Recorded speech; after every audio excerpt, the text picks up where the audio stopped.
بسم اللہ الرحمن الرحیم۔ یہ محاضرات ہدایہ کا سلسلہ ہے۔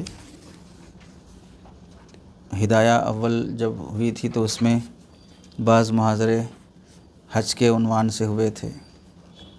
ہدایہ جلد ثانی نکاح کے مسائل سے متعلق ہے، تو اس میں نکاح اور طلاق کے موضوعات میں جو عناوین ایسے ہیں جسے معاشرتی لحاظ سے سمجھنا چاہیے یا علمی اور فکری لحاظ سے سمجھنا چاہیے، تو ان موضوعات کو محاضرے کی شکل میں اکابر علماء کی تحریرات کی روشنی میں بیان کیا جاتا ہے۔ تو آج کا جو محاضرہ ہے یہ ازدواجی زندگی اختیار کرنے کے معمولات یا نکاح کی انجام دہی کا شرعی طریقہ کار قرآن حدیث کی روشنی میں۔ پہلی بات بطور تمہید کے یہ ہے کہ شریعت نے انسانی زندگی کے تمام پہلوؤں میں ہدایت اور رہنمائی کی ہے۔ کوئی پہلو ایسا نہیں چھوڑا جس میں شریعت کی طرف سے کوئی ہدایت اور رہنمائی نہ ملتی ہو۔ بہت سے معاملات اجمالی ہیں، اصولی ہیں، اور بہت سے معاملات میں ہر جز کی وضاحت اور حکم علیحدہ بیان کیا گیا ہے۔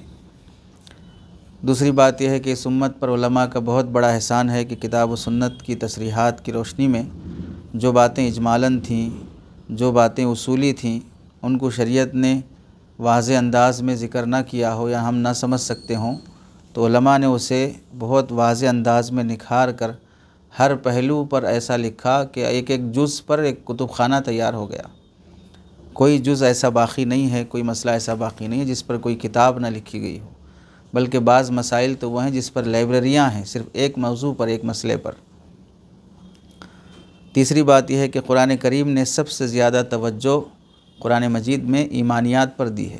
بہت سی صورتیں وہ ہیں جس میں ہر صورت میں اللہ تعالیٰ قرآنی آیت، ہر صورت میں ایمان کا تذکرہ اللہ تعالیٰ فرماتے ہیں۔ اعمال اور احکام کے باب میں اللہ تعالیٰ نے بہت، جیسے اسلام کے ارکان ہیں، ارکان اسلام میں تو بہت اجمال سے کام لیا ہے۔ نماز ہے، نماز کی تفصیلات قرآن میں کہاں ہیں؟ زکوٰۃ کی تفصیلات کہاں ہیں؟ حج کی تفصیلات کہاں ہیں؟ واجبات نماز کا ذکر قرآن میں کہاں ہے؟ واجبات زکوٰۃ کا ذکر قرآن میں کہاں ہے؟ تو ارکان کا تذکرہ تو بہت اجمال سے شریعت نے کیا ہے، لیکن وہ ابواب جو عائلی زندگی سے متعلق ہیں، وہ مسائل جو معاشرتی زندگی سے متعلق ہیں، اس پر قرآن مجید نے بہت تفصیل سے کام لیا اور بہت تفصیل سے وضاحت کی ہے۔ چونکہ ظاہر سی بات ہے کہ انسانی زندگی کی تعمیر وہ عائلی اور معاشرتی مسائل سے ہوتی ہے۔ ایک انسان بننے کے لیے اس کے جینے کا ماحول صحیح ہونا چاہیے، آس پاس کی زندگی اس کی درست ہونا چاہیے۔ اس لحاظ سے قرآن مجید نے احکام ہو، آداب ہو، حقوق ہو، حدود ہو، ہر پہلو پر الجھے ہوئے رشتوں کو سلجھانے کے لیے، حل کرنے کے لیے، ضرورت کے موقعوں پر ان رشتوں کو ختم کرنے تک کے بھی اللہ تعالیٰ نے درجے بیان کیے ہیں کہ کس رشتے کو کیسے حل کیا جا سکے۔ چنانچہ مشہور حنفی فقیہ بافیض عالم احمد بن سعید معروف بملا جیون، ظاہر سی بات ہے وہ نور الانوار جو کتاب ہے ان کے مصنف مشہور ہیں ملا جیون کے نام سے۔ ان کی ایک تفسیر ہے تفسیرات احمدیہ، کافی بڑے عالم گزرے ہیں، حنفی فقیہ ہیں، اصول فقہ کی مہارت رکھتے ہیں۔ تو وہ تفسیر احمدیہ میں نقل فرماتے ہیں کہ اللہ تعالیٰ نے اپنی کتاب میں کوئی مسئلہ اتنی وضاحت سے ذکر نہیں فرمایا جس وضاحت کے ساتھ طلاق اور عدت کا تذکرہ اللہ نے کیا ہے۔ چنانچہ طلاق کا تذکرہ اور اس کے احکام اور تمام قسموں کے ساتھ، طلاق رجعی ہے، بائن ہے، مغلظہ ہے، خلا کے مسائل ہیں، عدت کے مسائل ہیں، ان سب کا تذکرہ قرآن مجید میں بڑی تفصیل سے اللہ نے ذکر کیا ہے۔ تو جو حضرات عالم نہیں بن سکتے ہیں، کم از کم ان کو معاشرتی زندگی کے اسباق اور مسائل تو معلوم کر لینا چاہیے کہ نکاح کے مسائل کیا ہیں، خلا کے مسائل کیا ہیں۔ قرآن مجید میں دیکھیں مختلف صورتوں میں اللہ تعالیٰ نے، سورہ بقرہ ہے، سورہ نساء ہے، سورہ نور ہے، سورہ طلاق ہے، اس کے علاوہ سورہ اعراف، سورہ نحل، سورہ روم، سورہ احزاب، سورہ فاطر، سورہ زمر، سورہ شورى، ان سب میں معاشرتی زندگی کا بھی تذکرہ ہے، اور اول الذکر صورتوں میں طلاق اور نکاح کا تذکرہ وہ تفصیل کے ساتھ ہے۔ آج جن نکات کی طرف ہم کو توجہ دینا ہے اور سمجھنا چاہیے وہ یہ ہے کہ نکاح کا شرعی طریقہ درجہ بدرجہ اسلام میں کیا رکھا گیا ہے؟ تو پہلی بات اس سلسلے میں سمجھنا ہے کہ انسانی زندگی سنوارنے کا ذریعہ یہ نکاح ہے۔ انسان نکاح کے بغیر سنور نہیں سکتا ہے۔ سنورنے کے لیے اسے گناہوں سے بچنا ضروری ہے، اور بالعموم نکاح کے بغیر انسان گناہوں سے نہیں بچ سکتا۔ آج کل کا ماحول تو اتنا برا اور خراب ہے کہ آدمی نکاح کے بعد بھی برے اور گندے ماحول سے نہیں بچ پا رہا ہے۔ آدمی 2 3 شادیوں کے بعد بھی حرام کاری سے نہیں بچ پاتا ہے، تو بغیر نکاح کے کہاں سے وہ ایک انسان بن سکے گا؟ تو سنورنے کا ذریعہ ہے انسانی زندگی کے نکاح۔ اس نسبت سے نکاح کا طریقہ شریعت نے جو رکھا ہے اس طریقے پر اگر انجام دیا جائے گا تو پھر یہ نکاح انسان کے لیے سنورنے کا ذریعہ بنے گا۔ مگر افسوس یہ ہے کہ ہر زمانے میں، ہر علاقے میں، ہر وقت کے لحاظ سے لوگوں نے نکاح کے مسئلے میں بہت سے نئے نئے طریقے ایجاد کر لیے، جس کا شریعت سے دور دور تک تعلق نہیں ہے۔ بہت سے مقامی ہیں، زمانی ہیں، مکانی ہیں، معاشی ہیں، معاشرتی ہیں، نفسیاتی ہیں، جذباتی ہیں۔ کئی وجوہات پر لوگوں نے نئے نئے رسم و رواج نکاح کے مسائل میں ایجاد کر لیے ہیں۔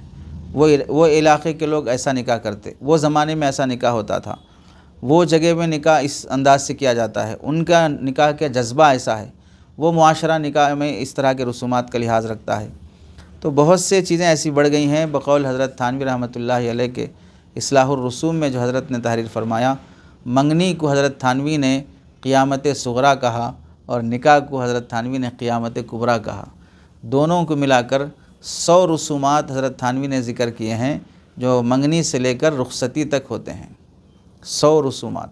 تو اگر ان رسومات کے ساتھ کوئی نکاح کرتا ہے تو مطلب یہ ہے کہ وہ نکاح میں ایک گناہ نہیں کر رہا، 100 گناہ کر رہا ہے۔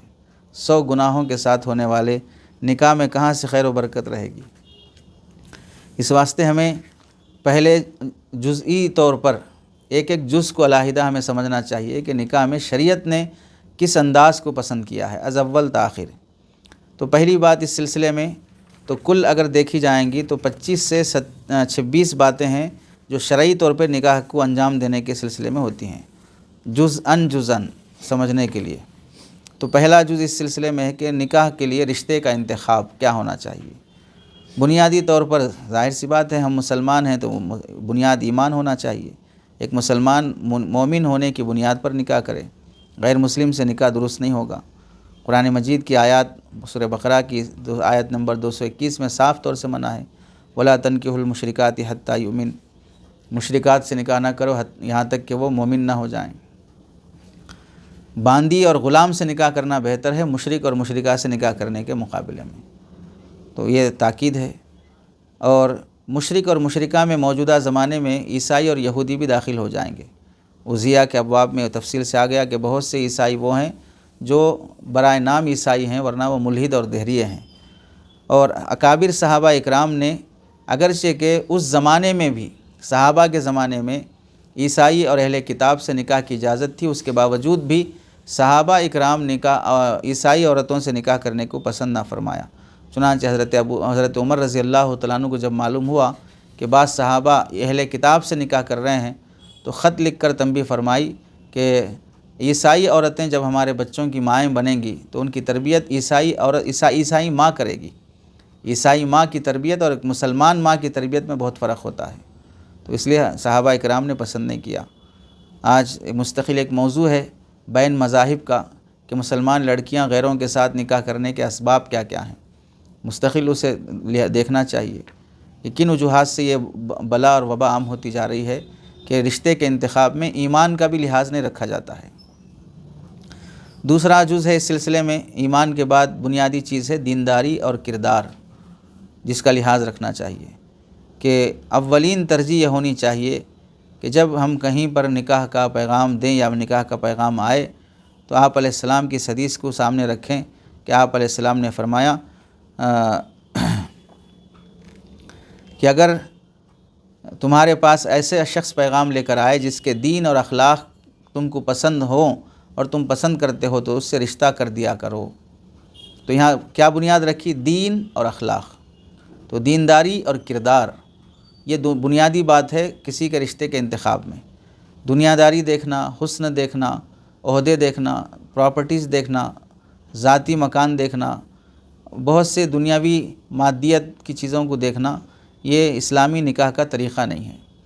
آج کل لڑکیوں کی طرف سے ایسے مطالبات ہوتے ہیں جن مطالبات کو لڑکے پورا کر ہی نہیں سکتے، لڑکوں کی طرف سے جو مطالبے ہوتے ہیں لڑکی والوں سے، وہ پھر بھی کسی درجے میں پورا کر سکتے لڑکی والے۔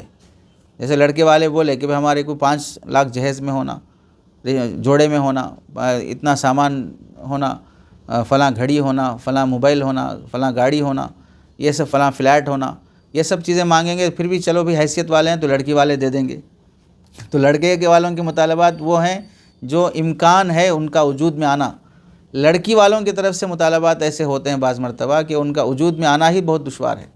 جیسے لڑکی والے بعض بار مطالبہ کرتے ہیں بھئی لڑکے کی بہنیں نہیں ہونا۔ اب جو ہو چکی کیا کریں ان کو کیا مطلب بہنیں نہیں ہونا؟ لڑکا جو ہے آسٹریلیا میں، لندن میں فلاں جگہ پر سیٹل ہونا۔ اب وہ اپنا گاؤں چھوڑ کے لندن جانے کے بعد نکاح کرے گا تو پھر رشتہ اب بھیجو گے، نکاح جو ہے بڑھاپے میں ہوگا۔ پھر لڑکی والوں کی طرف سے مطالبہ ہے سیلری 1 لاکھ روپے سے اوپر ہونا۔ لڑکے والوں کا مطالبہ ہے کہ بھئی ایک ہی بیٹا ہونا، دوسرے بھائی نہیں ہونا، جو بھائی پیدا ہو چکے کیا کریں پھر؟ تو کئی وہ مسائل ہیں جو لڑکی والوں کی طرف سے ہوتے ہیں، وہ پورے کیے ہی نہیں جا سکتے۔ تو بنیاد دینداری ہونا چاہیے، اس پر بہت سے واقعات ہیں۔ یہ اصلاحی موضوع ہے تو تفصیل سے رشتے کا انتخاب دینداری کی بنیاد پر، صحابہ نے جو کیا، تابعین نے جو کیا، سعید بن المسیب رحمۃ اللہ علیہ کا واقعہ، شاہ شجاع کرمانی رحمۃ اللہ علیہ کا واقعہ، یہ سب مشہور ہیں اس کے پس منظر میں۔ تیسری جو چیز دیکھنی ہے نکاح کے کردار میں، دوسرے امور دینداری کے علاوہ جن سے رشتے کے استواری میں اثر پڑتا ہے، زینت کا درجہ رکھتے ہیں، رکن کا درجہ نہیں رکھتے ہیں، اس کو ملحوظ رکھنے میں کوئی حرج نہیں ہے۔ مثلا سیرت بھی ہے، کردار بھی ہے، دینداری بھی ہے، اخلاق بھی ہیں، اس کے ساتھ ساتھ ہم یہ دیکھ رہے ہیں بھئی ایک حساب کے کچھ مال بھی موجود رہے، جمال بھی موجود رہے، حسب نسب بھی موجود رہے۔ دینداری ہے لیکن گھٹیا خاندان کے ہیں، گالیوں اور سلم بستی کے فلاں کی لڑائی جھگڑے کے ہیں، تو بھئی حافظہ لڑکے لیکن سلم بستی کی ہے، اور وہاں گالی گلوچ فلاں گندگی بے تک کے طریقے سے رہتے ہیں۔ تو اب ہم اس بنیاد پر کہ بھئی یہ چیزیں بھی ہوتی ہیں تو پھر یہ دینداری مؤثر ہو سکتی ہے، ورنہ ایسے جگہوں پر دینداری مؤثر نہیں ہو سکتی۔ تو دینداری اور کردار کے ساتھ مال کو بھی ملحوظ رکھنا، جمال کو بھی ملحوظ رکھنا، حسب نسب کو بھی ملحوظ رکھنا، یہ کوئی بری بات نہیں ہے۔ 2 رشتے آئے، دونوں دیندار ہیں، ایک زیادہ حسین ہے، ایک کم حسین ہے، اب ہم زیادہ حسین کا انتخاب کر رہے ہیں، بھئی آپ دنیا دیکھ لیا، آپ ایسا نہیں کہا جائے گا۔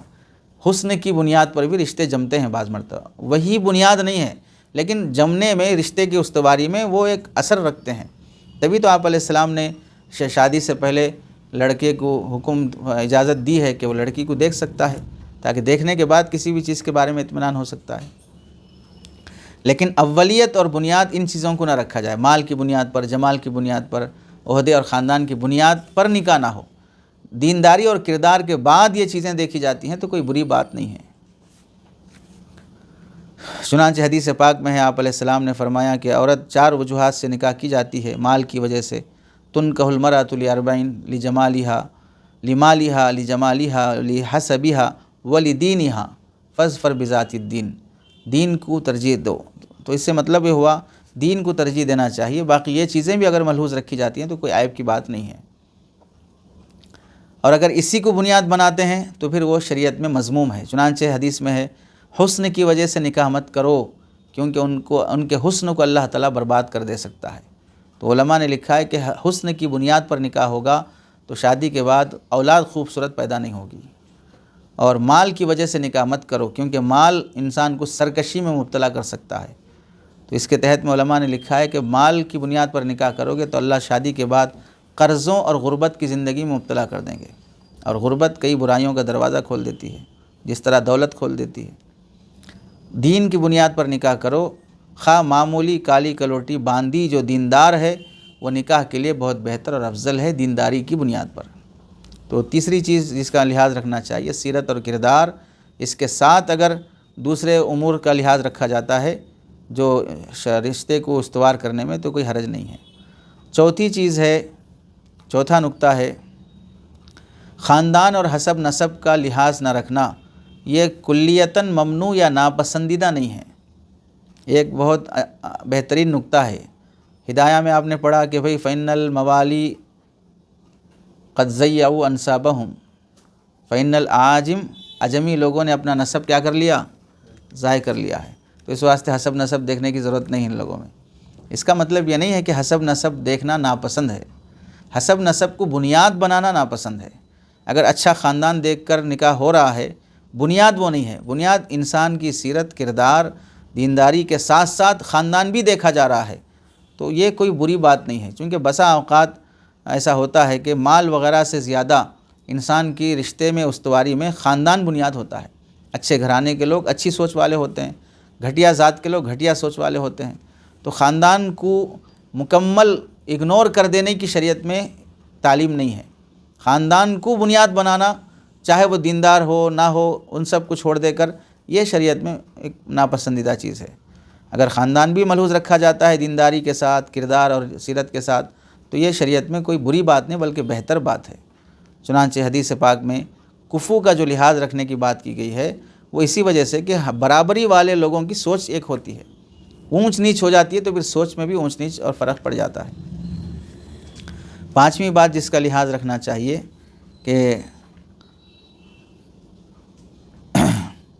مردوں کو اپنے لیے بھی رشتہ تلاش کرنے کے لیے اور عورتوں کو بھی رشتہ تلاش کرنے کے لیے اپنے زیر ولایت جو افراد ہیں، جیسے بچی ہے، بچہ ہے اور دیگر مثلاً بھائی بہنوں کی اولاد ہے، ان کے لیے بھی ارشاد ہے کہ اپنے نطفوں کے لیے اچھے محل کی تلاش کرو، یعنی اچھی عورت، تاکہ بچے و اولاد اچھی ہو سکیں۔ تو اس میں مطلب یہ ہے رشتہ کرنے میں اچھے کردار والے اور اچھے شکل صورت والے، یعنی ظاہری لحاظ سے بھی اچھے ہوں، باطنی لحاظ سے بھی اچھے ہوں، ایسے رشتوں کو تلاش کرو، چاہے اپنے لیے رشتے تلاش کرتے ہوں، اپنی بہنوں کے لیے تلاش کرتے ہوں، اپنی بھائیوں کے لیے تلاش کرتے ہوں، تاکہ ان سے ہونے والی اولاد بھی اچھی پیدا ہو۔ تو آپ علیہ السلام نے اس میں حسن تلاش کی ترغیب دی ہے کہ جستجو اچھی ہونی چاہیے۔ اس میں دینداری اور اخلاق بھی داخل ہیں اور ظاہری لحاظ سے بھی یہ چیز داخل ہو سکتی ہے، لیکن ظاہری بات بنیاد نہیں بن سکتی۔ چھٹا نقطہ ہے کہ نکاح کے لیے پیغام اور منگنی جسے بولتے ہیں نسبت، وہ کس کی طرف سے جانا ہے؟ لڑکے والے لڑکی کے گھر رشتہ لے جائیں، یہ شریعت میں اصل ہے، یا لڑکے والے لڑکی کے گھر رشتہ لے جائیں، کون سا اصل ہے؟ لڑکی کے گھر رشتہ آنا یا لڑکے کے گھر رشتہ جانا، دونوں میں اصل کون سا ہے؟ اس سلسلے میں اصل کچھ بھی نہیں ہے، سب بے اصل ہے۔ ماحول پر موقوف ہے، عرف پر موقوف ہے کہ عموماً ہوتا یہ ہے کہ مرد کی طرف سے لڑکی والوں کے گھر پیغام جاتا ہے اور مرد کے گھر والوں کی طرف سے لڑکی کے گھر والوں کی طرف پیغام جائے تو بھی کوئی حرج نہیں ہے۔ روایات دونوں طرح کی ملتی ہیں، چنانچہ لڑکی والوں کے گھر لڑکے والے پیغام لے کے آنا، اس کا ثبوت حضرت فاطمہ رضی اللہ تعالیٰ عنہ سے نکاح کرنے کے لیے محمد رسول اللہ صلی اللہ علیہ وسلم کے پاس صدیق اکبر رشتہ لے کے آئے، عمر فاروق رشتہ لے کے آئے، حضرت علی رضی اللہ تعالیٰ عنہ رشتہ لے کے آئے۔ تو یہاں سے معلوم ہوا لڑکی والوں کے گھر رشتہ لے کے جانا چاہیے، اور اگر لڑکی والے لڑکے والوں کے گھر رشتہ لے کے جاتے ہیں تو اس میں بھی کوئی حرج نہیں ہے، اس کا بھی ثبوت ہے۔ چنانچہ حضرت حفصہ رضی اللہ تعالیٰ عنہ سے نکاح کرنے کے لیے حضرت عمر رضی اللہ تعالیٰ عنہ نے پہلے حضرت عثمان کے پاس پیش فرمائی، ان سے درخواست کی کہ آپ میرا رشتہ قبول کر لیں، میری بیٹی سے نکاح کر لیں۔ اس کے بعد حضرت ابوبکر رضی اللہ تعالیٰ عنہ سے درخواست کی کہ آپ میری بیٹی حفصہ سے نکاح کر لیں، جب وہ بیوہ ہو گئیں۔ پھر اس کے بعد آپ صلی اللہ علیہ وسلم کی طرف سے پیغام آیا، تو حضرت عمر رضی اللہ تعالیٰ لڑکی والے ہیں، اپنی بیٹی کا رشتہ لڑکے والوں کے گھر پہنچا رہے ہیں، تو اس کا بھی ثبوت ملا۔ تو دونوں طرح کی چیزیں شریعت میں ثابت ہیں۔ البتہ اتنی بات یہ ہے کہ لڑکا ہو یا لڑکی ہو، دونوں میں شادی کرانے کے لیے باپ کو شریعت نے ایک بنیادی ذمہ دار قرار دیا ہے۔ چنانچہ ایک حدیث میں ہے کہ جس کے بچے ہوں اور ان کے اچھا نام رکھیں، اچھی تربیت کریں، بالغ ہونے پر ان کی شادی کریں، اگر شادی نہ کرنے کی وجہ سے لڑکا گنہگار ہوگا تو وہ گناہ اس کے باپ پر بھی ہوگا۔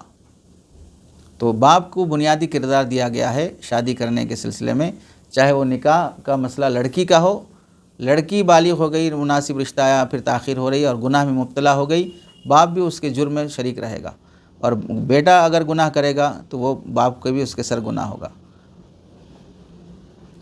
تو اس حدیث میں ہے کہ لڑکی شادی کے لائق ہو جائے اور شادی نہ کی جائے اور اس کی وجہ سے گناہ میں مبتلا ہو جائے تو اس کا گناہ باپ پر ہوگا۔ اس سے معلوم ہوا لڑکا ہو یا لڑکی ہو، اس پر والدین کی ذمہ داری بنیاد ہوتی ہے اس میں آگے بڑھنے میں۔ اور ساتویں بات اس سلسلے میں جو ساتواں نقطہ ہے، عورت سے نکاح کا جب انتخاب ہو، یعنی جب لڑکے والے لڑکی کا انتخاب کرتے ہوں تو لڑکی کا انتخاب کرنے میں اس بات کو ملحوظ رکھنا چاہیے مقاصد نکاح اور فوائد نکاح دونوں حاصل ہو جائیں۔ اس لحاظ سے دیکھنا پڑے گا کہ کس عورت سے نکاح کرنے میں کہ وہ عورت خاتون خانہ یعنی بحیثیت بیوی ہو، میرے حق ادا کر سکیں، بحیثیت ماں ہو، بچوں کے حق ادا کر سکیں، بحیثیت بہو ہو، ساس کے حقوق ادا کر سکیں۔ تو جو رشتے اس کو نصیب ہوں گے نکاح کی برکت سے، تو اس کو وہ کیسے نبھا سکے گی، اس سے کیا توقع کی جا سکے گی، تو ظاہر سی بات ہے اس کے لیے عورت کے گھرانے کو اور گھرانے والی خاندانی عورت کو دیکھنا زیادہ بہتر ہوتا ہے۔ چنانچہ اس لحاظ سے آپ علیہ السلام نے فرمایا کہ جہاں بھی رشتہ کرتے ہو تو پہلے دیکھ لو، اس عورت کو بھی دیکھنے کا حکم شریعت میں دیا گیا، یعنی اجازت دی گئی۔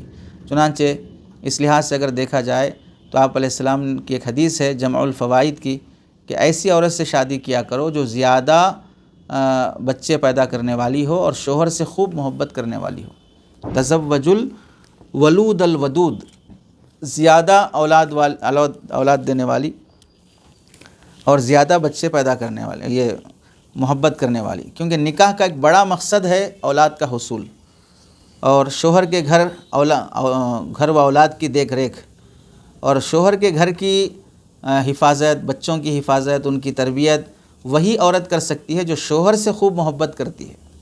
جب اس کو شوہر سے محبت ہوگی تو شوہر کے بچوں سے محبت ہوگی، شوہر کے گھر سے محبت ہوگی، شوہر کے کاموں سے محبت ہوگی، تو محبت والی عورت گھر سنبھال سکتی ہے، مطلب پرست عورت گھر سنبھال نہیں سکتی ہے۔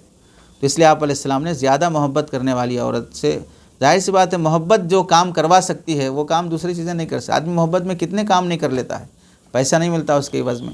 جیسے اب اولاد کے لیے باپ کتنی محنت کرتا ہے، کتنا کماتا ہے، بچوں کی محبت میں اس کا اگر معاوضہ دیا جائے تو کون دے سکتا جو ایک باپ اپنی اولاد پہ خرچ کرتا ہے۔ ایسے ایک بیوی جو گھر سنبھالتی ہے، شوہر کے کپڑے دھوتی ہے، باہر دھلا دھوبی کا کتنا خرچ آتا، پریس کرتی ہے کتنا خرچ آتا، کھانا بناتی ہے تو کک رکھ لو کتنا خرچ آتا، گھر صاف کرتی ہے، پوچھا مارنے واسطے کوئی آیا رکھ لو کتنا خرچ آتا۔ تو ہر کام کے لیے اگر رکھنا شروع کرو گے تو ظاہر سی بات ہے بھکاری بن جانا پڑے گا، تو بھی نہیں ہوگا، خرچے نہیں نکلیں گے۔ چور ڈاکو بن جائیں گے پھر بھی خرچے نہیں نکلیں گے، پرائم منسٹر بن جائیں گے تو بھی خرچے نہیں نکلیں گے، اتنا لوٹیرا بننے کے بعد بھی۔ تو یہ سب جو چیزیں آمدہ کرتی ہیں آدمی کے حقوق ادا کرنے پر، وہ محبت ہے دراصل، دونوں کی محبت۔ تو اسی مناسبت سے آپ علیہ السلام نے فرمایا کہ یہ دو صفات جب ہوتی ہیں، اولاد پیدا ہونا اور محبت ہونا، اور ظاہر سی بات ہے جب محبت ہوگی تو نتیجہ اولاد پر ہی آگے رکے گا نا۔ محبت ہوگی تو قریب سوئیں گے تو اس کے بعد کام ہوں گے تو اولاد ہوگی۔ تو محبت بنیاد ہے، گھر کو سنبھالنے کے لیے بھی محبت بنیاد ہے، اولاد کے پیدا ہونے کے لیے بھی۔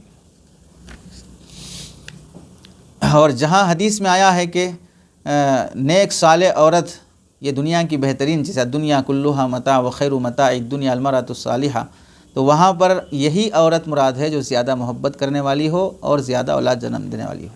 وہ عورت عام طور سے صالحہ بھی ہوتی ہے، نیک بھی ہوتی ہے، کیونکہ وہ اپنے کو مٹانے اور قربانی اور جذبات والی ہوتی ہے عام طور سے، مطلب پرست عورتوں میں یہ چیز نہیں ہوتی۔ چنانچہ ایک حدیث میں ہے اونٹ کی سواری کرنے والی یعنی عرب عورتوں میں سب سے اچھی عورتیں قریش کی عورتیں ہیں، قریش کی نیک عورتیں ہیں جو اولاد کی صغر سنی میں ان پر انتہائی شفیق اور مہربان ہوتی ہیں اور شوہر کی پراپرٹی کا انتہائی خیال کرنے والی ہوتی ہیں۔ تو اس سے معلوم ہوا شفیق ہونا یعنی محبت کرنے والی ہونا، مہربان ہونا، اور شوہر کے مال کی عزت کی خیال کرنے والی ہونا، یہ گھر کی ذمہ داری کو سنبھالنے میں بنیادی کردار ادا کرتا ہے۔ تو یہ 7واں جز ہے جسے دیکھنا چاہیے۔ تو اب یہ کیسے معلوم ہونا بھائی زیادہ بچے پیدا ہوتے بلکہ ہم کو ایڈوانس میں کیسے معلوم ہوگا؟ تو یہ دیکھنا پڑے گا کہ پھر ان کے خاندان میں دیکھو کہ اس کی والدہ کے کتنے بچے ہیں، ان کے چاچا پھوپھی کے کتنے بچے ہیں، ان کے ددیال کے کتنے بچے ہیں، ان کے ننیال میں کتنے بچے ہیں، عام طور سے اس خاندان کی عورتیں کتنے بچے جنم دے سکتی ہیں۔ جہاں ہم دو ہمارے دو بول کر سلسلہ چلتے آ رہا ہے، وہاں نیچے آنے کے بعد ہم دو ہمارے ایک ہی بول کے نکلیں تو ہم ہی دو بول کے رہ جائیں گے، پھر آخر چل کے نہیں، ہم کسی کو پیدا ہی نہیں کریں گے، ہم ہی مر جائیں گے، پراپرٹی کتوں کے نام لکھ کے جائیں گے لیکن اولاد پیدا نہیں کریں گے۔ تو ظاہر سی بات ہے، تو کم جہاں جنم دیتے ہوں تو عادت چل پڑتی ہے۔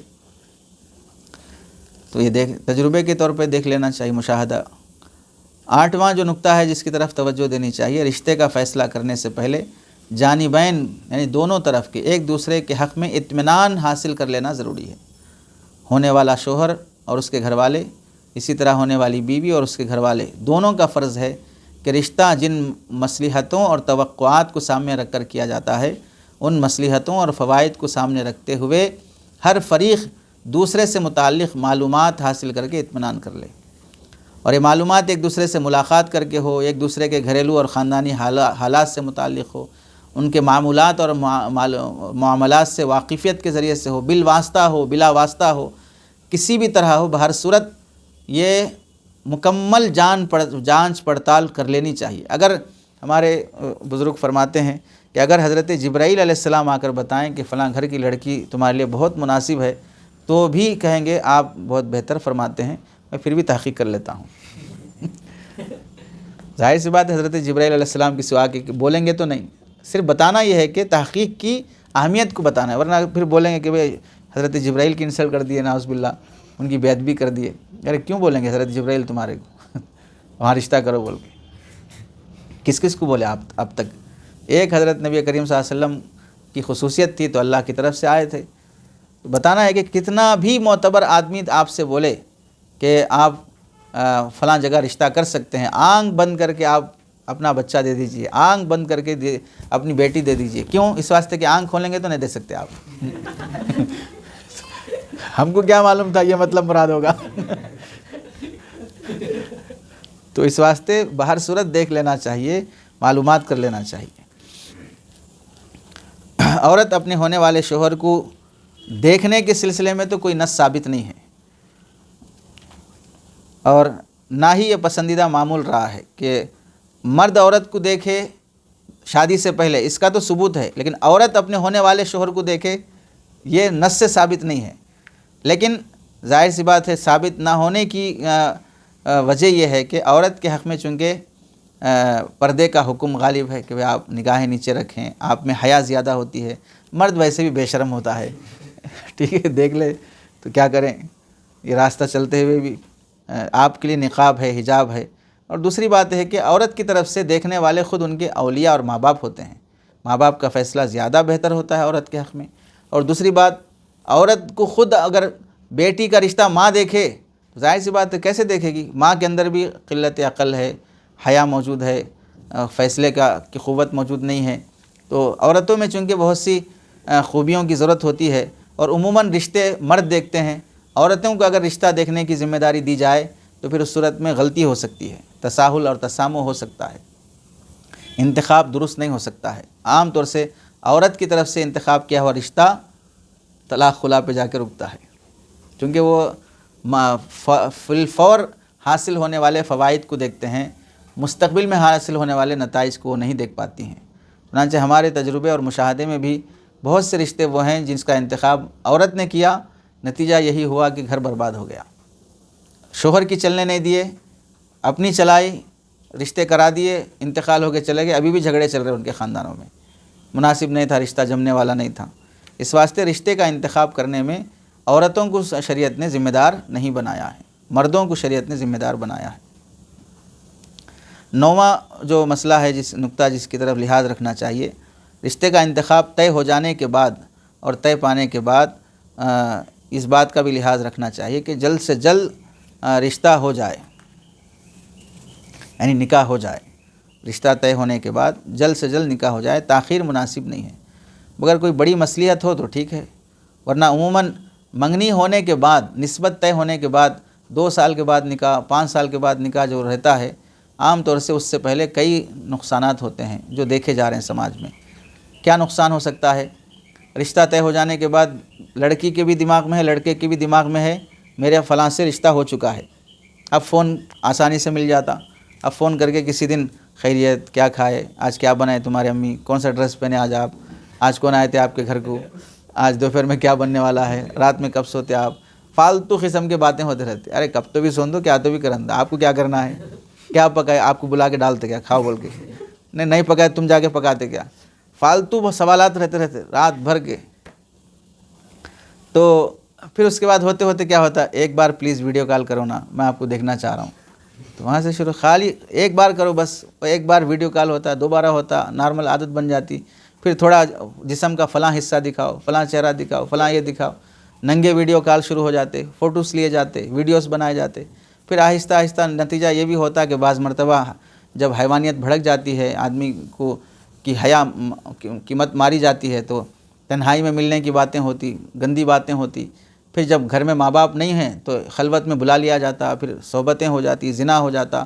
اس کے بعد پھر ظاہر سی بات ہے، جس کی ہوس میں اتنا احترام، اتنی محبت دکھا رہے تھے، وہ ہوس حاصل ہو چکی، اب شادی کی ضرورت کیا باقی رہی، اب تو آپ تو مزہ چکھ چکے، اب تو اب ہو گیا، نارمل ہو جاتی اب عورت۔ اب اس کے بعد بات کرنے کا انداز بدل جاتا، پھر بدگمانی شروع ہو جاتی کہ جب یہ عورت شادی سے پہلے میرے ساتھ لیٹنے تیار ہو گئی تو پتہ نہیں ایسا کس کے ساتھ ہوا ہوگا، کیوں ہوا ہوگا، بدگمانیاں شروع ہو جاتی، پھر جھگڑے شروع ہو جاتے۔ نتیجہ کیا ہوتا، شادی سے پہلے خلا طلاق کیا شادی سے نہیں ہوئی شادی سے پہلے ہی منگنی بھی ختم ہو جاتی اور زندگی لڑکی کی برباد ہو جاتی۔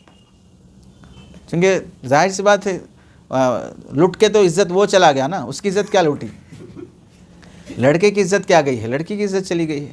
اس واسطے زیادہ فاصلہ نہیں رکھنا چاہیے منگنی اور نکاح کے درمیان، جتنا ہو سکے جلد نکاح کر لینا چاہیے۔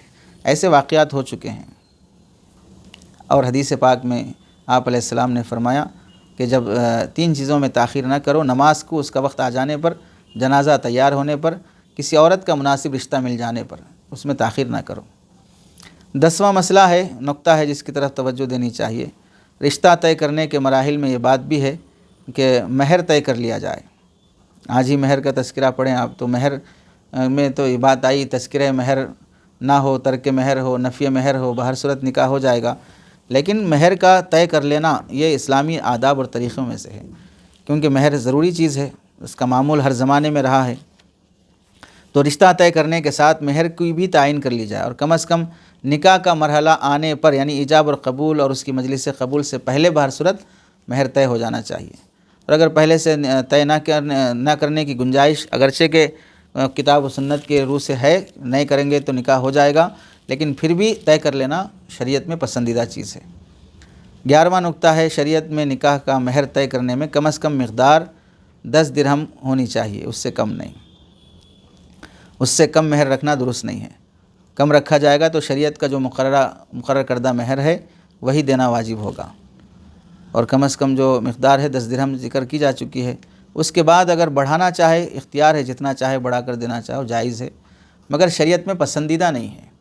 مہر زیادہ سے زیادہ جتنا چاہے دینا، پوری پراپرٹی لکھ کے دے دو، خود فقیر ہو جاؤ، ننگے ہو جاؤ، تو بھی جائز ہے شریعت میں، لیکن پسندیدہ نہیں ہے۔ جائز کیوں ہے؟ جائز وجہ سے ہے کہ حضرت ام حبیبہ رضی اللہ تعالیٰ عنہا کو 4000 درہم کے طور پہ دیے گئے، آپ علیہ السلام نے دیے، تو 4000 درہم مہر آپ علیہ السلام نے دیا، تو زیادہ مہر ہے، ظاہر سی بات ہے۔ اور ایسے ہی آتا ہے، حضرت عمر رضی اللہ تعالیٰ عنہ نے حضرت علی رضی اللہ تعالیٰ عنہ کی بیٹی سے جب نکاح کیا، حضرت زینب سے، تو 40,000 درہم مہر دیے۔ میرے شریعت کا مہر کیا ہے؟ 10 درہم، اور کتنے دے رہے؟ 40,000 درہم، تو اس میں کتنے 10 آتے؟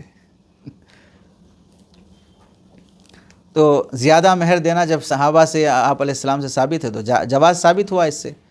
رہی بات ناپسندیدہ ہے، پسند نہیں ہے، شریعت اس کو پسند نہیں کرتی۔ وجہ کیا ہے؟ اس کی دلیل کیا ہے؟ آپ علیہ السلام نے اپنی تمام بیویوں اور بیٹیوں، ازواج مطہرات اور بنات طاہرات کو 500 درہم سے زائد مہر نہیں دیا۔ تو صرف ایک حضرت ام حبیبہ رضی اللہ تعالیٰ عنہ ہیں جن کا مہر کتنا تھا؟ 4000۔ وہ اس وجہ سے تھا کہ وہ مہر آپ نے نہیں دیا، یعنی حضور پاک علیہ السلام نے نہیں دیا تھا۔ ام حبیبہ رضی اللہ تعالیٰ عنہ سے نکاح وہ حبشہ میں ہوا تھا، حبشہ کے بادشاہ نجاشی نے مہر دیا تھا، وہ آپ علیہ السلام نے نہیں دیا تھا، تو ظاہر سی بات ہے وہ آپ کی طرف منسوب نہیں۔ ہاں، آپ نے اس مہر کو منع نہیں کیا تھا، تو اس سے جواز ثابت ہوا۔ تو حدیث قولی حدیث فعلی جہاں پر ہوتی ہے تو وہاں پر تقرر یعنی کیا بولتے ہیں اس کو،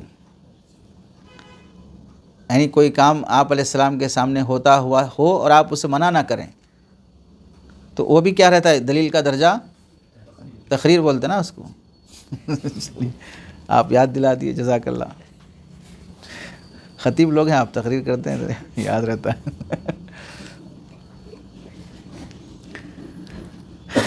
چلیے، تو اس واسطے اس سے جواز ثابت ہوتا ہے۔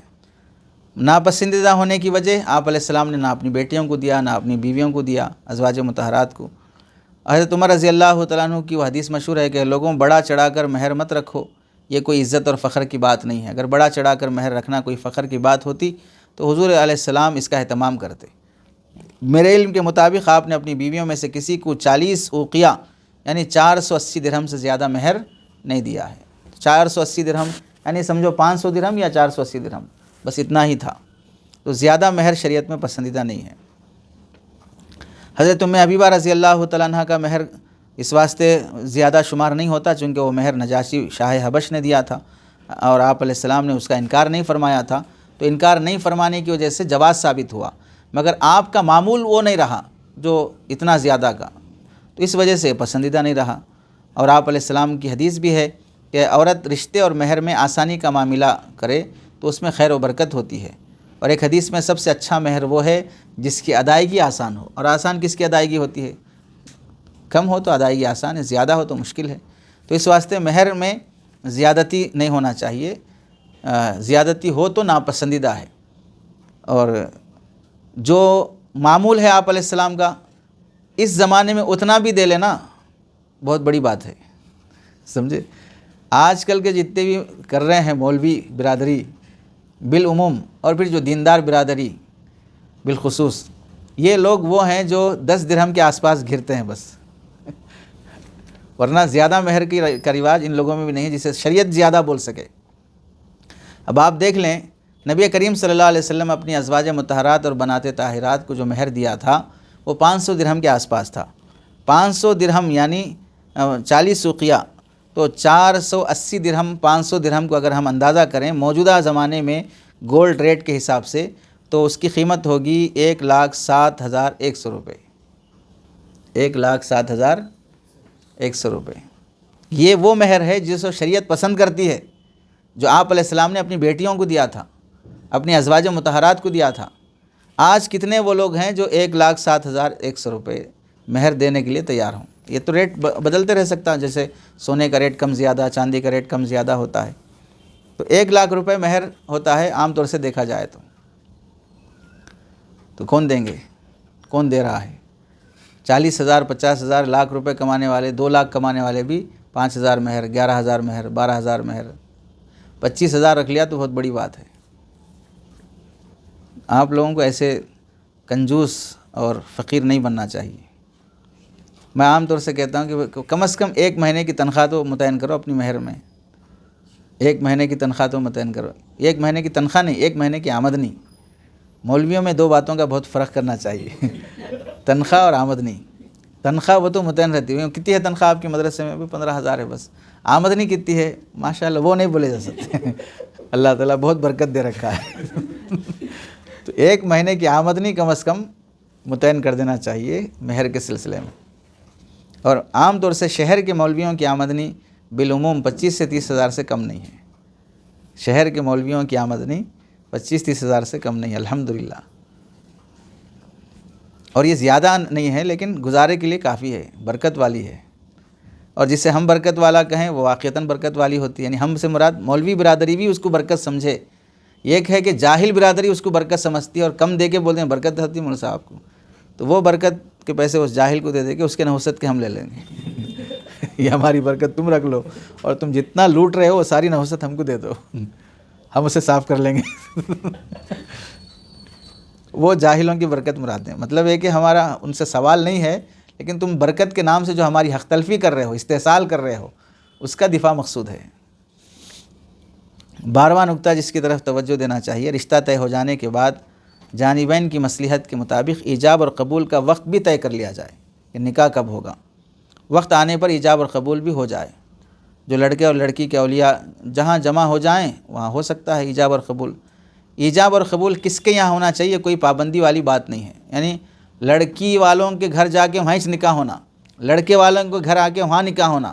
نکاح کہاں پر ہونا چاہیے؟ عام طور سے آندھرا کے علاقوں میں رواج یہ ہے، بلکہ تلنگانہ میں بھی رواج یہی ہے کہ لڑکے والے لڑکی والوں کے گھر جانا، وہاں جا کے نکاح کرنا۔ وہ لوگ نکاح ان کی مسجد میں، ان کا قاضی ہے جیسا بھی ہو، بہرحال قاضی صاحب میں تو تقسیم کر لیتے، قاضی کا جو پیسہ ہے اس بیچارے کو جو ہے تھوڑا لڑکے والے تھوڑا لڑکی والے، دو طرف سے خیرات ملتی ہے اس کو۔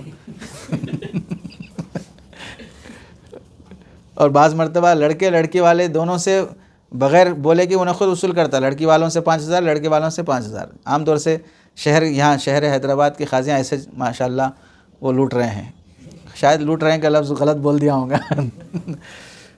باقی اتنا تو ہے، گاؤں دیہات کے قاضیوں کا بیچاروں کا معاملہ 2,000 1,500 1,000 بڑی مشکل سے، رسومات پہ تو لاکھوں ہزاروں خرچ کر لیتے ہیں، قاضیوں کا حق مار کھاتے ہیں۔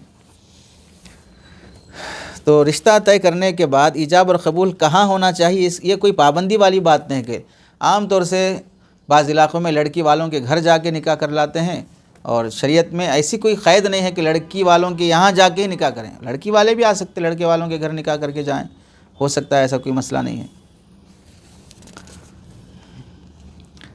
لیکن جیسا بھی ہو، جب ایجاب اور قبول ہو تو اس میں اس بات کا لحاظ رکھا جائے کہ کھلے عام ہو، اعلان ہو، مسجد میں نکاح کریں اور گواہوں کی بغیر نکاح نہ کریں۔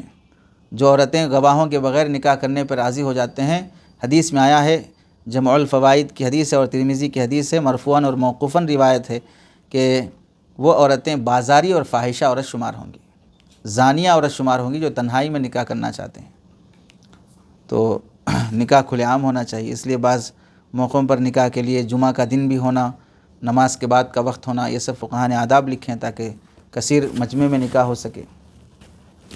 13واں نقطہ ہے جس کا لحاظ رکھنا چاہیے، رشتے میں خیر و برکت ہو، اس کے لیے یہ بھی پسندیدہ ہے کہ ایجاب و قبول کے لیے خیر و برکت پر مشتمل جگہ اور وقت کا انتخاب ہو، کہ بھئی رشتے میں اللہ تعالیٰ برکت دیں، خوشحالی دیں، تو رشتہ بھی نکاح بھی ایسے جگہ پہ کرو جو جگہ بھی برکت والی ہے۔ تو برکت والی جگہ کون سی ہے؟ مسجد ہے، اس واسطے حدیث میں آیا نکاح مسجد میں کرو۔ بعض ہے جمعہ کا دن نکاح کا پیغام اور ایجاب و قبول کا دن رکھو، بعض حدیثوں میں آیا۔ حضرت عائشہ رضی اللہ تعالیٰ عنہ کا جو نکاح ہوا اور خلوت ہوئی، یہ سب شوال کے مہینے میں ہوا، تو حضرت عائشہ فرماتی تھیں رضی اللہ تعالیٰ عنہ کہ شوال کے مہینے میں نکاح کرنا میں پسند کرتی ہوں، چونکہ میرا نکاح اور رخصتی سب شوال میں ہوا ہے، اس میں اور میں ازواج میں سب سے زیادہ نصیب والی ہوں، اللہ کے نبی کی محبوب بیوی ہوں، اور جگہ بھی اچھی تھی اور دن مہینہ اچھا تھا، تو اچھی جگہ کا بھی انتخاب ہونا چاہیے۔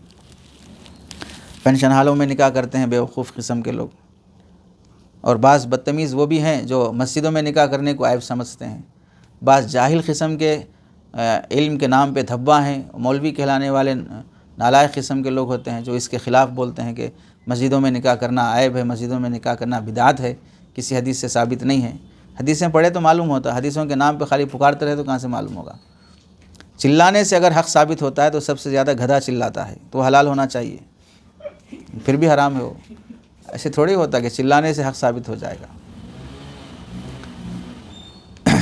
14واں نقطہ جس کا لحاظ رکھنا چاہیے، ایجاب اور قبول کی تکمیل کا طریقہ شرعاً ہو، کیا ہے کہ مجلس عقد میں یا کم از کم گواہوں کے سامنے پہلے خطبہ مسنونہ پڑھا جائے، اس کے بعد ایجاب اور قبول کیا جائے۔ خطبہ مسنونہ تو جو قاضی حضرات ہیں وہ جانتے ہیں، یاد ہے بہت سے لوگوں کو، اور خطبہ پڑھنا گویا کہ نکاح کی سنت میں سے ہے۔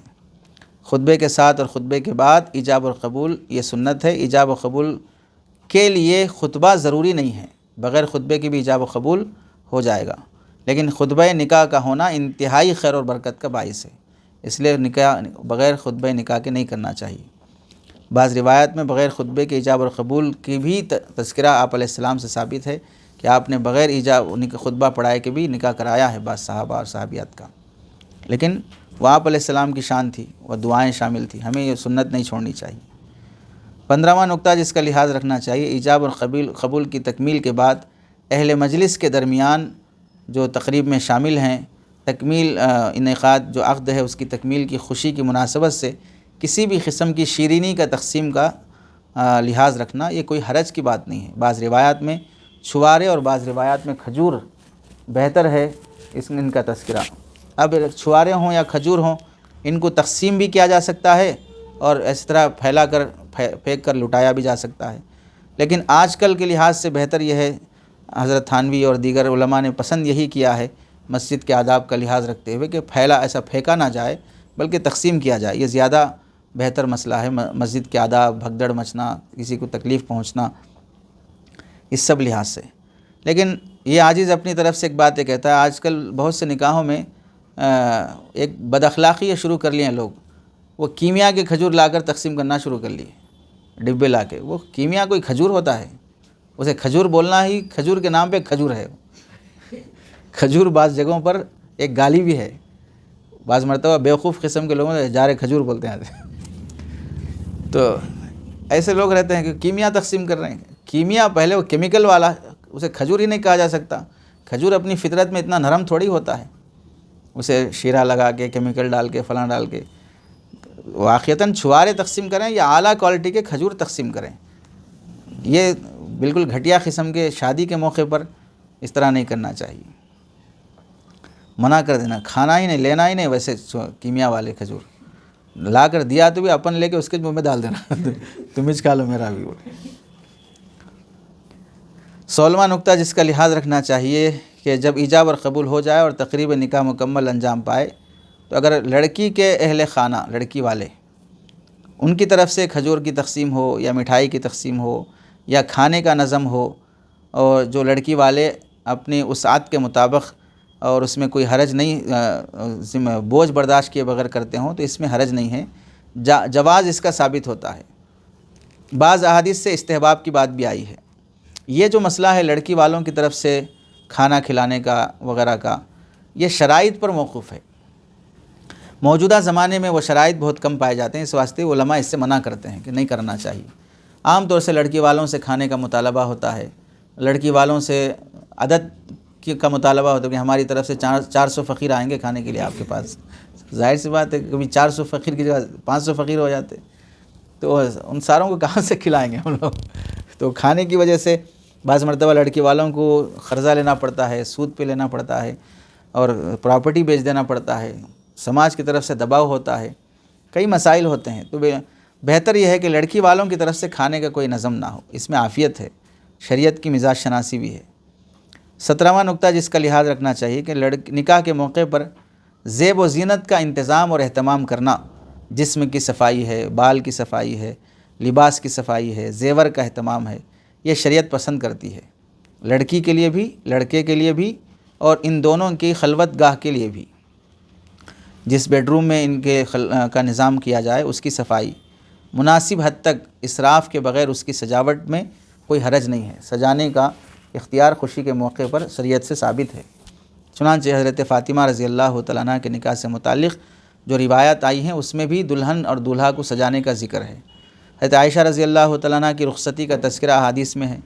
ہجرت کے بعد جب خلوت کی باری آئی تو آپ رضی اللہ تعالیٰ عنہ کی والدہ نے حضرت عائشہ کا سر اور چہرہ صاف کر کے گھر کے موجود خواتین کے حوالے کیا کہ حضرت عائشہ کو سوار کر تیار کریں۔ خواتین نے حضرت عائشہ کو سجایا، سنوارا اور اس کے بعد حضور علیہ السلام کے سپرد فرمایا۔ تو ظاہر سی بات یہ تو بولنے کی چیز ہے ہی نہیں۔ ہاں، بعض ان لوگوں کو بولنا جو سادگی پسند کرتے ہیں، سادگی کے نام پر ایک گندا داغ ہے، وہ لوگ گندے رہنے کو وہ لوگ سادگی سمجھتے ہیں۔ پھٹے کپڑے، بدبودار کپڑے، عجیب قسم کے بال، میلی ٹوپی، میلا پیجامہ، سڑی صورت، بدبودار کردار، اس سب کو سمجھتے ہیں سادگی پسند مزاج ہیں۔ سادگی پسند نہیں، گندگی پسند مزاج ہیں آپ۔ سادگی کا نام نہ دیں، سادگی میں کشش ہوتی ہے۔ حضرت تقی عثمانی صاحب دامت برکاتہم کتنے سادہ رہتے ہیں، لیکن کشش ہے اس شخص کے اندر۔ سادگی ہے لیکن خوشبو آتی ہے، سادگی ہے لیکن صاف ستھرا رہتا ہے، سادگی ہے لیکن اس کے باوجود بھی کوئی کمی نہیں دکھتی ہے ظاہری لحاظ سے، اسے کہتے ہیں سادگی۔ سادگی کا مطلب یہ تھوڑی ہے کہ دانت پیلے پیلے عجیب دکھ رہے، صورت عجیب دکھ رہی، پورا پسینے میں شرابور ہیں۔ تھوڑا ہی آپ کا پسینہ آب گلاب ہے کہ بھئی آپ اسے سمجھیں کہ بھئی اس سے خوشبو مہک رہی ہے بلکہ۔ تو ان خر دماغ لوگوں کے لیے ضروری ہے کہ بھئی شادی کے دن تو کم از کم بن سور کے آؤ، صحیح چہرہ دیکھو۔ بنا سورا تو انسان کو ایسا رہنا چاہیے کہ زندگی کے ہر موڑ پر اسے رشتے آئیں، آپ کو دیکھے تو کوئی دلہا سمجھے، ایسے رہنا چاہیے ہر وقت۔ جب بھی گھر سے نکلو تو اچھی حالت میں نکلو، 10 جوڑے آدمی سلا لے، 20 جوڑے آدمی سلا لے، ہر مہینہ اچھا لباس پہنے، کیا جانا جب اللہ تعالیٰ دیا ہے، نوازا ہے، اسراف تھوڑی داخل ہے۔ تو اپنی حیثیت کے مطابق آدمی کو بنا سورا رہنا چاہیے۔ آپ علیہ السلام مختلف موقعوں کے لحاظ سے لباس رکھتے تھے۔ اسراف بہر صورت منع ہے، فضول خرچیاں جو رواج کے تحت میں داخل ہیں اس کی اجازت نہیں ہے۔ 18واں نقطہ جس کا لحاظ رکھنا چاہیے، تقریب نکاح کے موقع سے ایجاب اور قبول کی مجلس میں، نیز شادی کے گھروں میں اعزاء اور احباب جو جمع ہوتے ہیں ان کے لیے اگر کھانے پینے کا نظم لڑکے والوں کی طرف سے ہوتا ہے تو اس میں کوئی حرج نہیں ہے، لیکن اس کھانے پینے کے نظام میں پہلی شرط یہ ہے کہ دباؤ نہ ہو، نہ لڑکے والوں پر نہ لڑکی والوں پر۔ دوسری شرط ہے کہ مطالبہ نہ ہو۔ تیسری شرط ہے کہ وسعت سے زیادہ نہ ہو۔ چوتھی شرط یہ ہے کہ نام و نمود اور نمائش کا قصد اور ارادہ نہ ہو۔ اور کوئی شریف مل جائے ایسا تو ان کے ہاتھ پہ بیعت کر لینا جو ان 4 شرائط کا لحاظ رکھتا ہو، اس کو اپنا شیخ مان لینا۔ بہت کم ہیں جن کے نیت میں نمائش اور دکھاوا پیدا نہ ہو، کیا بولیں گے لوگ، کیا سمجھیں گے لوگ اگر ایسا نہیں کریں گے۔ ظاہر سی بات ہے، شرط فوت ہو گئی تب آپ کا نکاح دعوت کرانا کہاں سے جائز رہے گا آپ کا۔ طیب خاطر کی گواہی کون دے گا کہ میرا دل بہت صاف ہے، میں بالکل سادگی سے کر رہا ہوں، میرے اوپر کوئی دباؤ نہیں ہے، کوئی مطالبے کا بوجھ نہیں ہے، میں اپنی حیثیت کے حساب سے ہی کر رہا ہوں۔ ورنہ کتنے لوگ ہیں جو حقوق مار کے یہ کہہ رہے ہیں نہیں میں پورا حق سے ادا کر رہا ہوں، بولتے ہیں پورا حق مار کے کر رہا ہے، وہ تو بہنوں کا حق دیے بغیر نکاح میں خوب خرچ کر رہا ہے۔ 19ویں بات اور نقطہ جس کا لحاظ رکھنا چاہیے شادی کے موقع سے، کہ اگر زوجین کی ضرورت کے سامان کا کوئی نظم کیا جاتا ہے تو حدود شرع کا لحاظ رکھتے ہوئے یہ بھی گنجائش ہے، خواہ لڑکے والے اور اس کے گھر والے کریں یا لڑکی اور اس کے گھر والے کریں، جس کو عرف میں جہیز کہتے ہیں۔ جہیز عرف میں بولا جاتا ہے، لیکن شریعت میں اس کو جو اجازت دی گئی ہے وہ سامان ضرورت۔ سامان ضرورت کیا ہے؟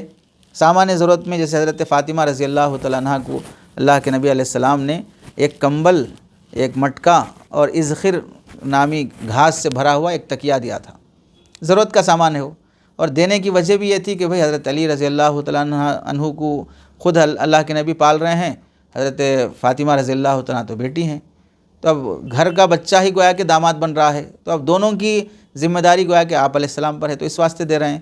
ورنہ اگر یہ جہیز جو عرفاً اور سماجن دیا جاتا ہے وہ مراد ہے تو نعوذ باللہ کہ آپ علیہ السلام ایک بیٹی کو دیں اور دوسری بیٹیوں کو محروم کر دیں، ناانصافی اپنی اولاد میں خود آپ علیہ السلام تھوڑی کریں گے۔ پھر کیا وجہ ہے کہ دوسری بیٹیوں کو دینا ثابت نہیں ہے، صرف حضرت فاطمہ کو دینا ثابت ہے؟ پتہ چلا وہ جہیز نہیں تھا، ضرورت کا سامان تھا، چونکہ زیر کفالت تھے وہ دونوں حضرات، تو زیر کفالت جو لوگ ہیں ان کی ذمہ داری ہوتی ہے ان کا خیال رکھنا۔ تو گویا کہ حضرت آپ علیہ السلام حضرت علی کے بھی باپ ہوئے، حضرت فاطمہ رضی اللہ تعالیٰ عنہ کے بھی ہوئے، اس طرح گویا کہ۔ ورنہ آج کل جو جہیز کے نام پر دیا جا رہا ہے غیر ضروری سامان فہرست بنا کر، یو پی میں ہم نے دیکھا نکاح کے بعد جب جہیز کا سامان دیا جاتا ہے تو گھر کے سامنے پورا ایک شو روم میں جس طرح سجاتے ہیں اسے ٹیبل ڈیسک وغیرہ رکھ کے پورا سجانے کے بعد اس کی فہرست بنتی، نام گنائے جاتے، ہر چیز کی سامان کی قیمت گنائی جاتی، عدد گنایا جاتا، اس کا ویڈیو بنایا جاتا، اس کا بانڈ پیپر بنا کے دستخط لیا جاتا، اس واسطے کہ آئندہ پھر لڑائی جھگڑا ہو کے واپس کرنا پڑے تو پوری فہرست دکھاتے واپس کرنا۔ تو یہ تھوڑی ہوا ضرورت کا سامان دینا، تھوڑی ہوا، اور دینے کا یہ طریقہ تھوڑی ہے، تو یہ رواج میں داخل ہے، اس کی اجازت نہیں ہے شریعت میں۔ 20واں نقطہ جس کا لحاظ رکھنا چاہیے کہ اس موقع پر رجوع اللہ والی کیفیت بہر صورت ہونا چاہیے، کہ اللہ کا شکر ہے کہ اللہ نے یہ دن دکھایا، یہ موقع دیا، شادی کے قابل بنایا، شادی کے لیے اللہ نے رشتہ دیا، یہ شکر کا موقع ہے، دونوں لڑکا لڑکی دونوں کے لیے بھی اور زوجین کے گھروں میں جمع ہونے والے ان کے لیے بھی، کہ وہ بھی دعا کریں اپنے ان دونوں لڑکا اور لڑکی کے لیے، لڑکی کے گھر جمع ہونے والے وہاں کی مناسبت سے اور لڑکی کے گھر جمع ہونے والے وہاں کی مناسبت سے۔ اللہ تعالیٰ آپ کو مخنث بنا دیتا تو کیا کرتے؟ آپ سے مراد سامعین مراد نہیں ہے، یہ آپ مجہول ہے، کیا کرتے پھر؟ اگر غیر غلط جگہوں پر اگر رشتہ ہو جاتا تو کیا کرتے؟ سر پہ سوار ہونے والی مسلط ہونے والی آ جاتی تو کیا کرتے؟ ظاہر سی بات ہے اللہ نے یہ دن دکھایا، اس قابل بنایا تو شکر ادا کرنا چاہیے۔ دعاؤں کا اہتمام۔ حضرت عائشہ رضی اللہ تعالیٰ عنہ اپنی خلوت کے موقع کے حالات ذکر فرماتی ہوئی کہتی ہیں کہ اس موقع سے میرے گھر میں کچھ انصار عورتیں جمع تھیں، والدہ نے مجھ کو ان کے سپرد کیا تو ان عورتوں نے مجھے یہ دعا دی، دعا کا علی الخیر والبرکہ، علی الخیر والبرکۃ وعلی خیر طائر، یہ دعا دی ان خواتین نے۔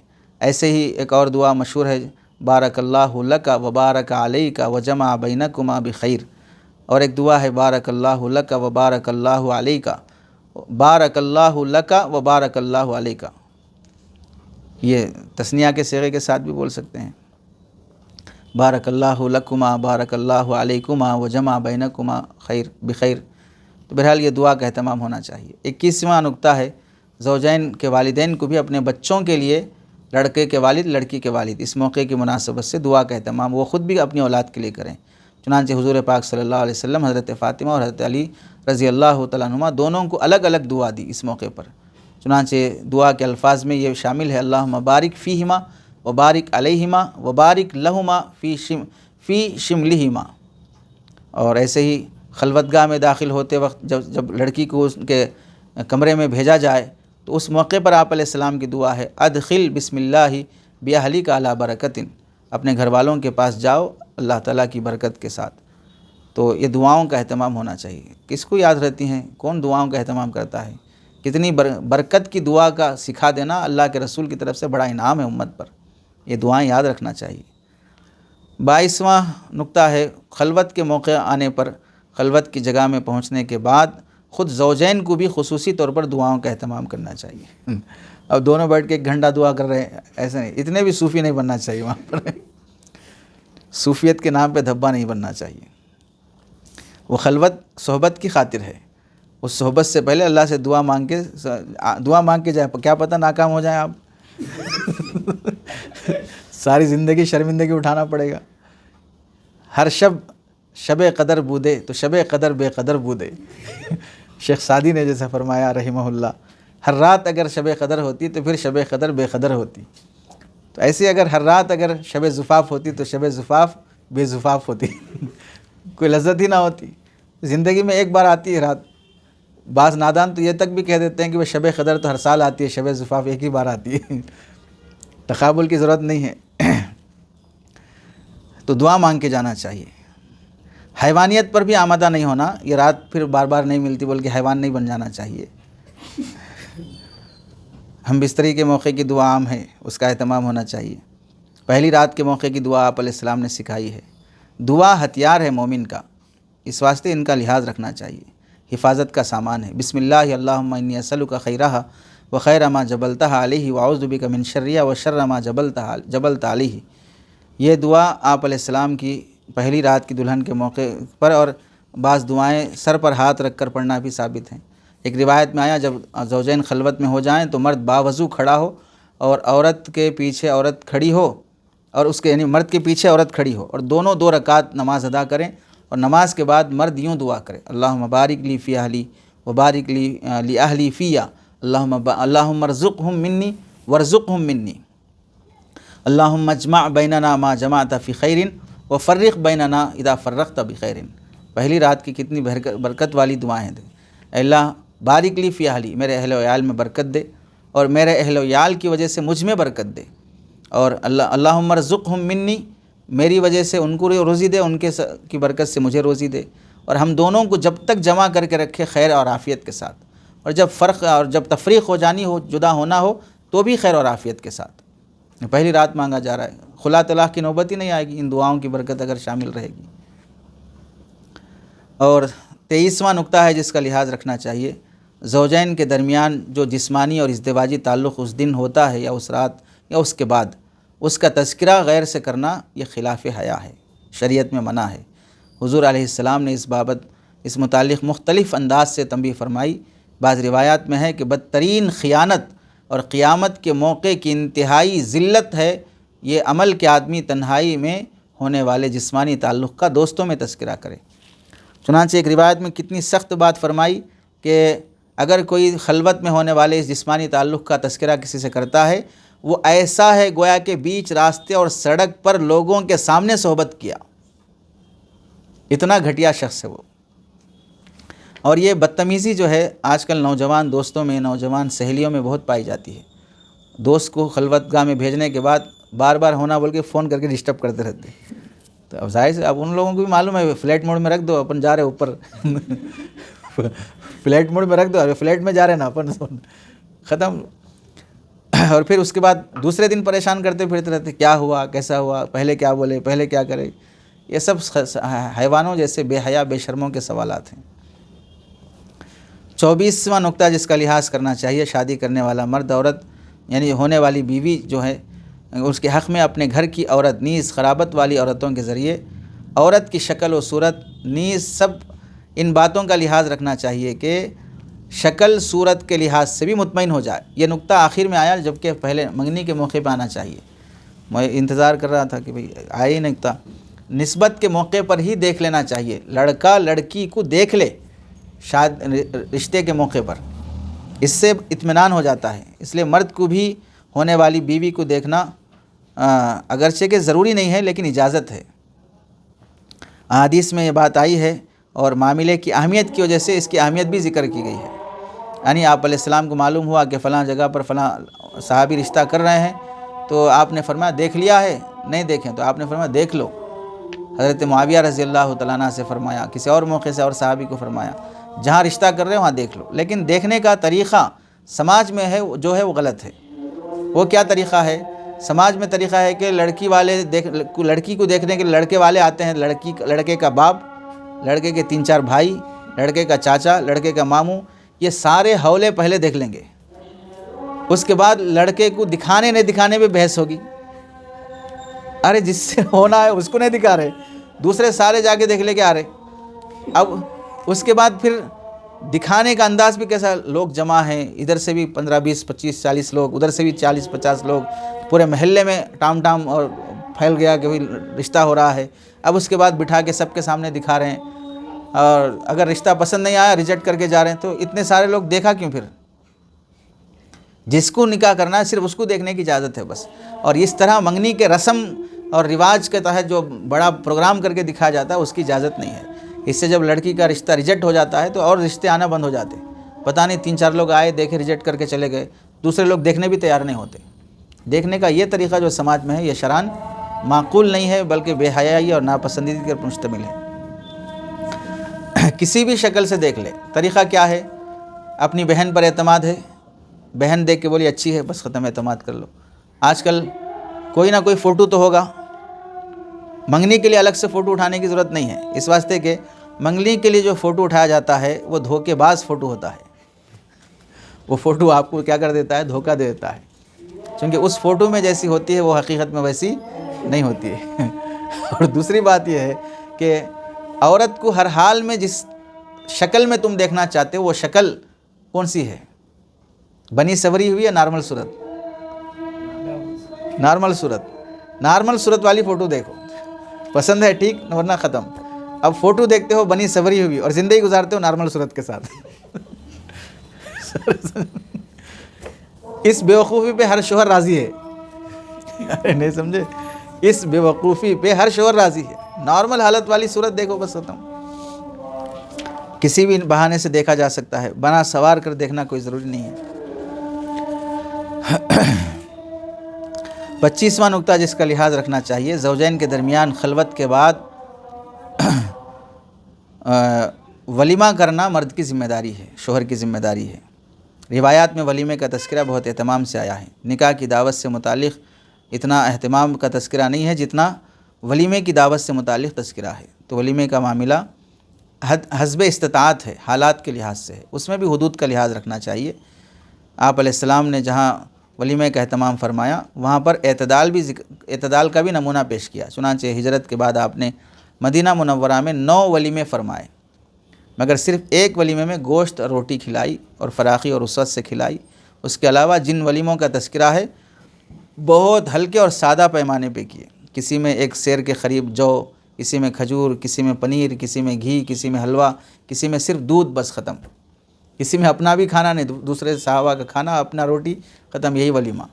تو غریب کے لیے بھی نمونہ پیش کیا اور مالدار کے لیے بھی نمونہ پیش کیا۔ غریب اپنی حیثیت سے ولیمہ کرے، مالدار ہے تو آپ کا ایک ولیمہ گوشت اور روٹی والا بھی ہے تو بھاری بھی پیش کرے، لیکن اس کے لیے قرضہ لینا، اس کے لیے لڑکی والوں سے لیا ہوا جوڑے جہیز کے پیسے سے ولیمہ کرانا، یہ حرام کاری والی حرکتیں نہ کرے۔ سنت ہے تو سنت کے مطابق کرنے کی کوشش کرے۔ تو یہ 25 نکات ہیں جو شریعت کے مطابق نکاح کی ترتیب درجہ بدرجہ لحاظ رکھنا چاہیے۔ اصل جو ہم کو سمجھنا ہے ہدایہ کے محاذرات کے تحت میں، وہ غیر مرتب انداز سے ہی کیوں نہ ہو، ہدایہ میں جو ابواب آتے ہیں جن کا سمجھنا تفصیلی طور پہ ضروری ہوتا ہے، اور جس کا موجودہ زمانے میں حالات حاضرہ اور غیر مسلموں کی حکومت کے تحت میں چلنے والے دباؤ کی وجہ سے جن مسائل میں تبدیلی یا وسعت ہو سکتی ہے، وہ ان پہلوؤں کو سمجھنا چاہیے۔ اس میں سے ایک مسئلہ آتا ہے ولایت اجبار والا، جس کو ہم پڑھ چکے ہیں۔ تو جبر اور اکراہ کے ساتھ موجودہ زمانے میں نکاح کا کیا حکم ہے؟ جبر اور اکراہ نکاح سے پہلے ہو سکتا ہے، نکاح کے بعد ہو سکتا ہے، تو وہ انشاءاللہ محاذرات کی جو فقہی موضوعات اور فکری موضوعات والی جو ترتیب ہے، آگے اس کو ذکر کیا جائے گا۔ اللہ سے دعا ہے کہ اللہ ہم سب کو اپنے علم اور اپنے دین کا فہم نصیب فرمائے۔